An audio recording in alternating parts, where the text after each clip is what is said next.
Umalusi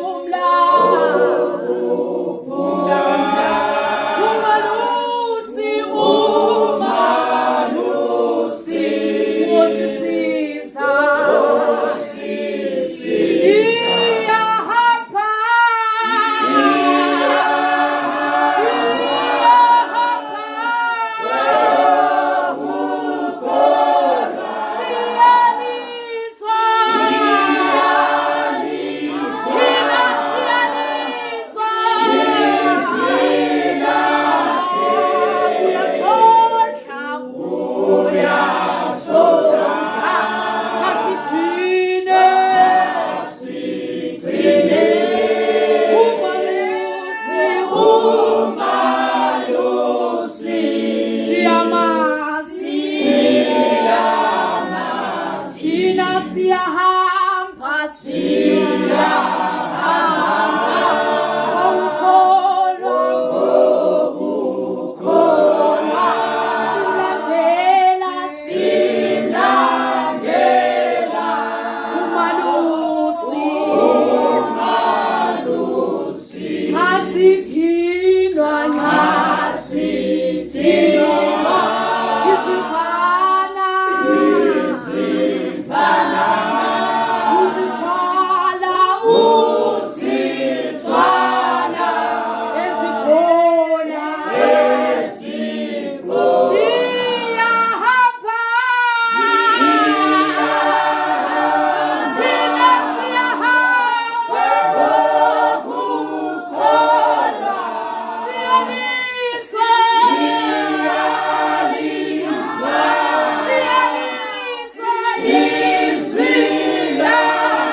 Jesu Kristu inkosi. Ebazalwane ngokukhululeka ngiyathanda ukubingelela ubabumfundisi Jali,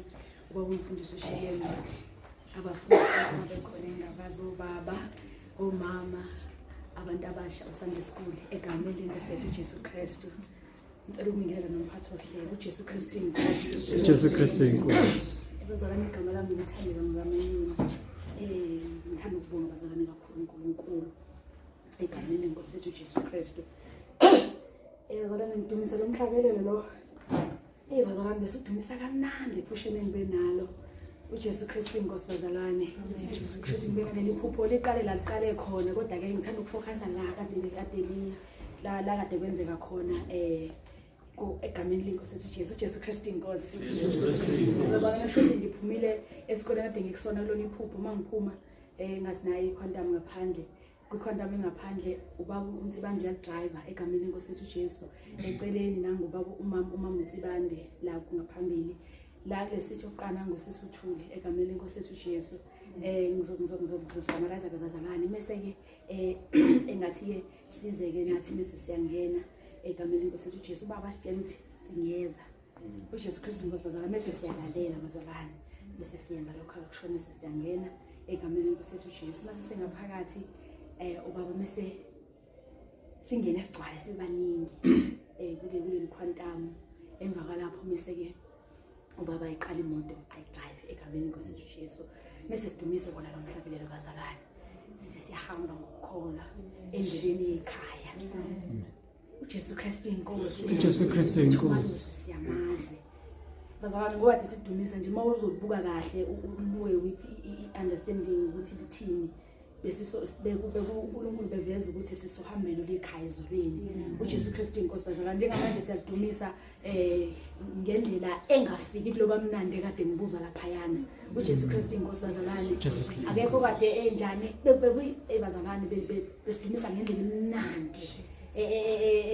engakwazi ukuyichaza engakwazi futhi nendebe zami engekwazi ukuphumisela injabulo ekade ikhona ezisidumisa ihamba bazalwane imoto beningafanga ithayi ayizange ime futhi kodwa ibehamba uJesu Kristu inkosi bazalwane kanti beke besho ukuthi imoto iyivangele uJesu Kristu inkosi bazalwane ngakho ngizombonga uNkulunkulu ukuthi hayi sikilona impela ivangeli lihambayo eliyekhaya ezulwini uJesu Kristu inkosi bazalwane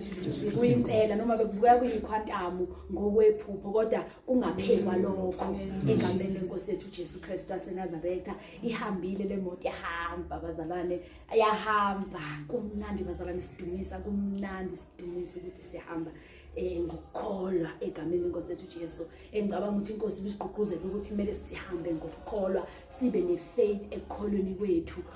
ngoba siyekhaya nje sizoba khona izimpi zendlela sizoba khona izilingo zendlela zizoba khona ezisingafani bazalwane endleleni ushoda ngokuthi nobani kuningi bazalwane endleleni esisibhekana nakho akwanele ukuthi mhlawumbe la emhlabeni siyazazi sisabafokazi kodwa siyapi siyekhaya bazalwane kodwa kumele sihambe ngokukholwa ukuthi nakuzona inkinga esihlangabezana nazo ngabe umsebenzi kungaba yini esihlangabezana nazo kuzogcina kulunga ngenxa ukuthi kumele sithi sifake faith kukhona konke nangokufika ekhaya ezulwini bazalwane simthembile uNkulunkulu ukuthi kumele sihambe ngakukholwa futhi ukuthi baba sizogcina sikubonile ekhaya sizogcina sibiza ngabanqobile bahamba ngokukholwa bashiya izolo bahamba babheke siphambaneni uJesu Kristu inkosi bazalwane ngakho ngizombonga kakhulu bazalwane uNkulunkulu lokho umoya wami uyamdumisa bazalwane inkosi Jesu ngajabula ngiphaphama ngajabula usuku lonke ngajabula bazalwane manje ngisajabula uJesu Kristu inkosi bazalwane ngiyambonga kakhulu bazalwane uNkulunkulu mangalisayo ngokungaphelekile uJesu Kristu inkosi enkosi kuno dadewethu ofikile la usisunosipho egameni lenkosi uJesu Kristu waseNazaretha ngiyambonga kakhulu uNkulunkulu ngaye bazalwane ngeSunday sathi masixoxa nje wasasho ukuthi mangithi hayi ngisamile emsebenzini wathi hayi kufuneka abantu emsebenzini wami ngayisenda bazalwane CV ngomsombuluko nangempela bamfonela ngawo umsombuluko lesibili bangibiza ku-interview ngaya ku-interview bengiku training ngomgqibelo ngomsombuluko ngiyaqala umsebenzi uJesu Kristu inkosi bazalwane ngiyabonga kakhulu bazalwane uNkulunkulu noma ngemsebenzi wequalification yami kodwa ngiyabonga ukuthi ngizokwazi ukukhokha irent ngizokwazi ukudla ngiyayibonga inkosi ukunakekela uJesu Kristu inkosi bazalwane ngizokwazi nokwenza engifisa uku-apply ngizokwazi ukuphila uJesu Kristu inkosi bazalwane ngakho ngiyambonga kakhulu uNkulunkulu ngiyamdumisa ngenhliziyo yami yonke bazalwane engithanda ngoNkulunkulu bazalwane ukuthi uhlola inhliziyo yomuntu uJesu Kristu inkosi bazalwane so ngiyambonga kakhulu ngize ngikhale ekhaya kwesisikhathi lapha endlini ngikhale Nkosi wena uyazi ngiyabonga uJesu Kristu inkosi ngakho ngiyabonga kakhulu uNkulunkulu ngibonga nangabo bojali egameni lenkosi yethu Jesu umfundisi ngiyakhumbula ukuthi ngimtshelile ukuthi baba kanje ngimazisa ukuthi inkosi singihlelele kanjani bazalwana amazaka washilo inhliziyo yami imdumisile kakhulu uNkulunkulu sibazalwane khona izinto esidlula kuzona ngaphambili ukuze sizoqinisa abasuke bekuzona mase sidlule thina kuzona uJesu Kristu inkosi bazalwane so nami ngiyabona ukuthi kwijeni yami nami ngiqinisa ukuthi ngikwazi ukuqinisa abanye abobedlula kweso simo mase ngigqibile mina so ngiyabonga kakhulu uNkulunkulu nangabo umfundisi babujali uma nje wakhuluma ngezi bazalwane ngezi ukuthi yagcwala isikhaleni sonke yagcwala konke ngakho ngiyambonga kakhulu esho ukuthi nangoba ngihlale ngimtshela abantu abami ukuthi ngingenza ukuthi nokuthi ngendlela asho ngayo ikwamane kwagcwala ukuthi inkosi yamdlulisa kwakadlula kukhona yena ukuze mhlazane sephethe ibhethi abanjengathi abaqinisa ukuthi hayibo kufanele kube njalo ngoba nami egameni lenkosi yethu Jesu Kristu inkosi ngiyabonga kakhulu bazalwane inkosi Jesu masihambe ngokukholwa bazalwane siphethe ivangeli okuyilona sibikhanda msho njalo babathi hayi ikhantameli right eliyekhaya ezulwini uJesu Kristu inkosi bazalwane sikhantameli right eliyezulwini ukuthi nje kumele sithobe bazalwane ngoba ngisho ukuthi even indumisa ade siyenza ibinokuthobeka okumangalisayo bazalwane ibinokuthobeka masidumisa vele kuba khona oqambayo kodwa ngaphana bekuyinto eyodwa lethulethe uJesu Kristu inkosi bazalwane bekuyinto eyodwa akekho kade eyibone ngcono kunomunye akekho kade bazalwane bekumnandi and leyo nto ichaza ukuthi kwanathi kumele sibe njalo bazalwane kumele sibe nje enye into bazalwane emnandi inkosi yami siyasahamba ngalokholo ngoba bazalwane siyezulwini la siyakhona ayikho ngathi bazalwane kodwa siyezulwini uJesu Kristu inkosi